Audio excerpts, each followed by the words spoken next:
చంద్రబాబు నాయుడు గారు ఎప్పుడు కూడా క్రెడిట్ చోరీని చేయడంలో సిద్ధహస్తుడు.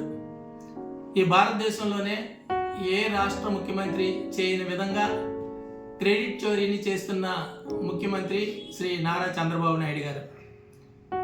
గతంలో 3 సార్లు ఆయన ముఖ్యమంత్రిగా చేసినా ఇప్పుడు మరలా 4వసారి ముఖ్యమంత్రిగా ఈ ఆంధ్రప్రదేశ్కి ప్రమాణ స్వీకారం చేసినా కూడా ఆయన చేయలేని ముఖ్యమైన పనులన్నింటినీ కూడా ఆయన ఖాతాలో వేసుకునే విధంగా క్రెడిట్ చోరీని చేస్తూ నేనే వీటినన్నింటినీ చేశానని చెప్పి రాష్ట్ర ప్రజలను నమ్మించే ప్రయత్నం ఆయన ఎప్పుడూ చేస్తూనే ఉన్నారు. అదేవిధంగా ఆయన నేనే సెల్ ఫోన్ని కనిపెట్టానని చెప్పినా కూడా ఈ రాష్ట్ర ప్రజలు నమ్మారని ఆయన అనుకున్నాడు. అదేవిధంగా గూగుల్ డేటా సెంటర్ అది జగన్మోహన్ రెడ్డి గారి ప్రభుత్వంలో విశాఖపట్నానికి మంజూరైందని ఈ ప్రాంతవాసులందరికీ తెలుసు. అయినా సరే ఆ గూగుల్ డేటా సెంటర్ను కూడా నేనే ఈ విశాఖపట్నానికి తీసుకొచ్చానని చెప్పి ఆ క్రెడిట్ని చోరీ చేసే ప్రయత్నం ఆయన చేయడం మనందరికీ తెలుసు. ఇప్పుడు సరికొత్తగా అంతర్జాతీయ ఎయిర్పోర్ట్ భోగాపురం అంతర్జాతీయ విమానాశ్రయాన్ని నేనే కట్టించానని చెప్పి ఈ విమానాశ్రయం నా ద్వారానే ఈరోజు తయారైందని చెప్పి ఆయన ఇస్తున్న ప్రకటనలు చూస్తూ ఉంటే ఈ రాష్ట్ర ప్రజలందరూ కూడా నవ్వుకుంటున్నారు. ఎందుకంటే 2019 ఎలక్షన్స్ ముందు ఆయన నామకే వాస్తే ఒక టెంకాయ కొట్టి వదిలిపెట్టడం జరిగింది. తర్వాత రోజుల్లో 2019 సంవత్సరంలో ముఖ్యమంత్రిగా ప్రమాణ స్వీకారం చేసిన శ్రీ వైఎస్ జగన్మోహన్ రెడ్డి గారు 900 కోట్ల రూపాయలతో 2751 ఎకరాల భూసేకరణను భోగాపురం ఎయిర్పోర్ట్ కోసం సేకరించడం జరిగింది. అందులో భాగంగా ఒక్కొక్క రైతుకు అక్కడున్న భూమి స్వచ్ఛతను బట్టి 28 లక్షల నుంచి 36 లక్షల వరకు ఆయన పరిహారాన్ని చెల్లించడం అందరికీ తెలుసు. అదేవిధంగా డీపట్టా భూములకు కూడా జిరాయితీ భూములకు సమానంగా ఆయన పరిహారాన్ని చెల్లించడం జరిగింది.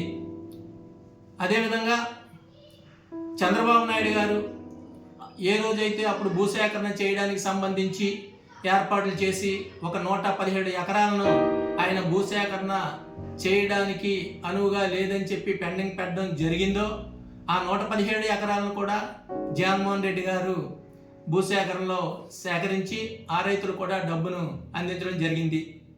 371 మంది లబ్ధిదారులకు ఒక్కొక్కరికి 5 సెంట్ల భూమిని వారు ఇల్లు నిర్మించడానికి కేటాయిస్తూ ఇల్లు కట్టుకోవడానికి ఒక్కొక్కరికి 8,70,000 రూపాయలను ఆయన పునరావాసంగా వారికి అందజేయడం జరిగింది.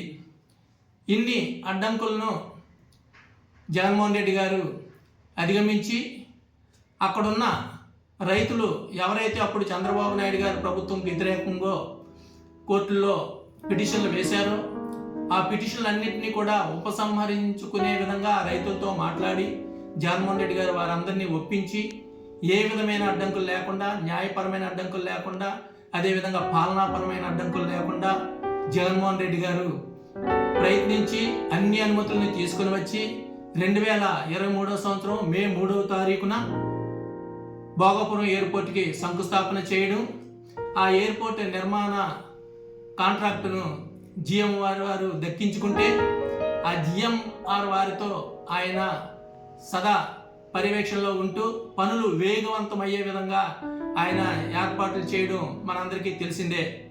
అదేవిధంగా అప్పుడు జగన్మోహన్ రెడ్డి గారి ప్రభుత్వంలోనే ఇప్పుడున్న రన్వే 3.8 కిలోమీటర్లు నిర్మించడం జరిగింది. భోగాపురం అంతర్జాతీయ విమానాశ్రయానికి చుట్టూ రక్షణ కవచంగా చుట్టూ గోడను కూడా జగన్మోహన్ రెడ్డి గారి ప్రభుత్వంలోనే కట్టించడం జరిగింది. అదేవిధంగా అడ్మినిస్ట్రేటివ్ బిల్డింగ్స్ అన్నీ కూడా 80% జగన్మోహన్ రెడ్డి గారి ప్రభుత్వంలోనే పూర్తి చేయడం జరిగింది. నిజంగా జగన్మోహన్ రెడ్డి గారు ఇంకొక 6 నెలలు అధికారంలో ఉంటే ఎప్పుడో సంవత్సరం క్రితమే ఈ పాటికి భోగాపురం అంతర్జాతీయ విమానాశ్రయాన్ని అందుబాటులోకి తీసుకొని వచ్చి ఉండేవారు. ఈ సంవత్సరన్నర కాలంలో చంద్రబాబు నాయుడు గారు పనులన్నింటినీ పూర్తి చేయలేకపోయినా ట్రయల్ రన్ పేరిట ఒక విమానాన్ని అక్కడ ల్యాండింగ్ చేయించి విమానాశ్రయం పూర్తయింది, నా హయాంలోనే దీన్ని నేను నిర్మించానని చెప్పుకునే విధంగా ఈరోజు ప్రకటనలు చేస్తూ ఉంటే ఈ రాష్ట్రంలో ఉన్న ప్రజలందరూ కూడా ఏంటి ఈ విడ్డూరం అని చెప్పి చంద్రబాబు నాయుడు గారి చర్యలను చూసి ఒక్కొక్కరు కూడా విస్తుపోతున్నారు. చంద్రబాబు నాయుడు గారు ఇప్పటికైనా తెలుసుకొని ఈ క్రెడిట్ చోరీ అనే విధానాన్ని మీరు మానుకొని మీరు ఏదైనా చేస్తే మీరు చేసేదని చెప్పండి, అంతేగాని గతంలో జగన్మోహన్ రెడ్డి గారు చేసిన పనులను మీ ఖాతాలో వేసుకుంటామంటే చూస్తూ ఈ ఆంధ్రప్రదేశ్లోని ప్రజలు ఎవరు ఊరుకోరని చెప్పి మీకు తెలియజేస్తున్నాం.